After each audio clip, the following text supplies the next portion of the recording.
Ce que l'on doit comprendre de la mort, c'est ceci, c'est que la mort, c'est un arrêt obligatoire pour une personne. L'âme vient sur la terre, elle fait sa vie, et lorsque la mort arrive, l'âme doit quitter, elle doit retourner se reposer sur le plan de la mort. C'est la première chose que les gens ne saisissent pas, c'est qu'il n'y a pas de finalité dans la mort, c'est que l'âme arrête sa vie sur la terre et s'en va se reposer. La religion appelle ça le ciel. Ça, c'est la religion catholique, mais il y a d'autres religions qui traitent la mort de différentes façons. Prenez les martyrs qu'on retrouve dans les djihad islamiques, on va les convaincre qu'ils s'en vont au ciel ou qu'ils s'en vont près de Dieu pour tout simplement leur faire croire qu'ils ont raison de faire ce qu'ils font. Donc ici, en Amérique du Nord, la religion catholique a influencé énormément le discours de la mort, dans le sens qu'elle s'est appropriée, en gros, le fait que c'est elle qui ferait faire le passage de l'âme vers l'au-delà. Ceci est correct, ce n'est pas un mal en soi, parce que sinon les âmes seraient très perdues dans la réalité de la mort, parce que la mort n'a jamais vraiment été expliquée d'une façon assez neutre. Et c'est quoi la mort?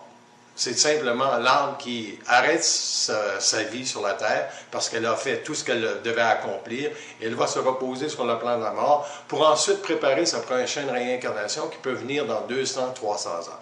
Mais est-ce que l'âme qui meurt, par exemple, dans un accident tragique comme Jean Lapierre, va accepter en partant qu'elle est morte? Non, elle n'acceptera pas en partant qu'elle est morte.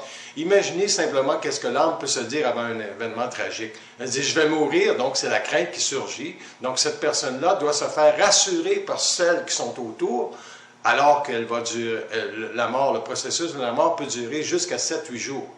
Donc, dans ces jours-là, les personnes qui étaient prêts vont aller au service funéraire et ils vont parler avec cette personne-là, ou ils vont communier par la parole ou par la prière, comme la religion catholique le fait, avec le mort. Donc, le mort doit comprendre à ce moment-là qu'il est bel et bien mort. S'il ne comprend pas cela, il va s'accrocher à la terre et il va simplement errer.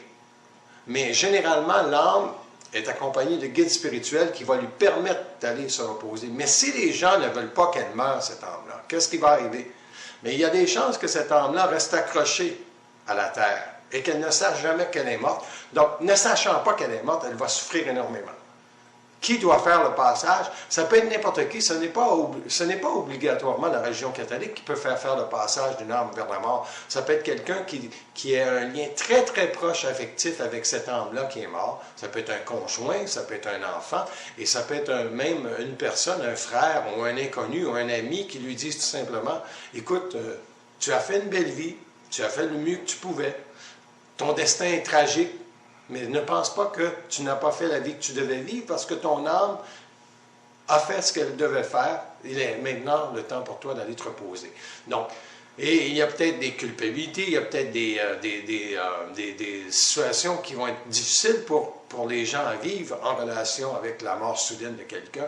Donc, c'est à eux autres de traiter le deuil de ce qu'ils vont faire et d'accepter la mort de cette personne-là pour que celle-ci ne pense jamais qu'elle est morte et qu'il y a de la culpabilité qui reste en relation avec sa mort. Donc, c'est ça la mort, c'est le lien que les êtres humains auront avec elle qui vont permettre à une personne d'aller mieux se reposer.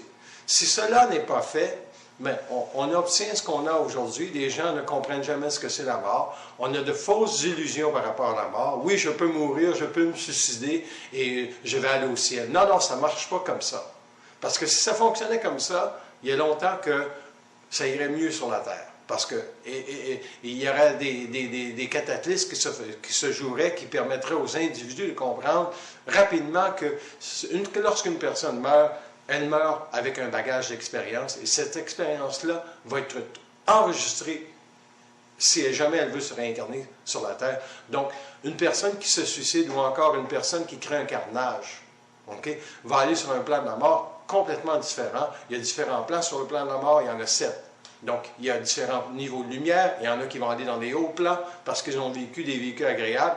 Et il y en a qui vont devoir vivre dans des endroits beaucoup plus isolés où il y a moins de lumière afin qu'ils prennent énormément de temps à préparer leur prochaine réincarnation sur la Terre afin qu'ils ne reproduisent pas la haine et tout le dégât qu'ils ont créé. Donc, c'est ça la mort, c'est savoir que On vit une vie sur la terre et le mieux qu'on fait sur cette terre pour vivre sa vie, cela va permettre le passage de la mort beaucoup plus facilement parce qu'une fois qu'on est en conscience morte ou que l'âme s'en va vers le ciel ou vers le paradis, appelez ça comme vous voulez, mais c'est le monde de la mort en gros, l'âme se repose, elle prépare sa prochaine réincarnation et revient. Donc ça veut dire que s'il y a des liens karmiques qui n'ont pas été traités d'une façon intelligente, elle doit revenir dans une autre vie pour parfaire et dénouer ses liens. Voilà.